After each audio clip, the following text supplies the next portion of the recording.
ભુજના નૂતન સ્વામિનારાયણ મંદિર ખાતે પારાયણનું ભવ્યાતિભવ્ય આયોજન કરવામાં આવ્યું છે। ગઈકાલે સોમવારના દિવસે કૃષ્ણ જન્મોત્સવની વિશેષ ઉજવણીનું આયોજન કરવામાં આવ્યું હતું। વ્યાસપીઠ ઉપરથી નંદ ઘરે આનંદ ભયો જય કનૈયા નાલકીના નારા સાથે કૃષ્ણ જન્મોત્સવ ભવ્ય રીતે ઉજવવામાં આવ્યો હતો।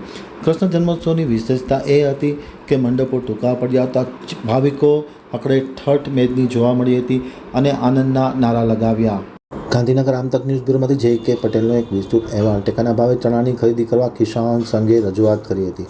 સચિવાલયમાં કિસાન સંઘના પદાધિકારીઓ રજૂઆત કરવા માટે પહોંચ્યા હતા। ભારતીય કિસાન સંઘે કૃષિ મંત્રી રાઘવજી પટેલને રજૂઆત કરી હતી। તેમણે રજૂઆતમાં જણાવ્યું હતું કે મગફળી અને તુવેરદાળની માફક ચણાની પણ ટેકાના ભાવથી ખરીદી કરવામાં આવે તે ખૂબ જ જરૂરી છે। આ વખતે કચ્છ, સૌરાષ્ટ્ર અને ગુજરાતમાં ચણાનું ઉત્પાદન ખૂબ થયું છે। ચણાનો મોટો પાક તૈયાર થયો છે, ત્યારે ખાસ કરીને ચણાના ઉત્પાદકો ખેડૂતોને પૂરતું વળતર મળી શકે, આવશ્યક ભાવ મળી શકે તેવા હેતુ સાથે રાજ્યનું કૃષિ વિભાગ ચણાનું પણ ટેકાના ભાવે ખરીદી કરે તે પ્રકારની વ્યવસ્થા કરવા માટે અનુરોધ કરવામાં આવ્યો હતો। ચણાનો કેટલો જથ્થો ખરીદો કરવું તેનું નોટિફિકેશન બહાર પાડવામાં આવ્યું હતું। નોટિફિકેશન બહાર પડી તાત્કાલિક અસરથી ચણાની ખરીદી શરૂ થાય તેવી કિસાન સંઘે માંગ કરી હતી, એમ જગમાલ આર્ય ભારતીય કિસાન સંઘના અધ્યક્ષે આમતક ટીવી સાથેની વાતચીતમાં માહિતી આપતા જણાવ્યું હતું।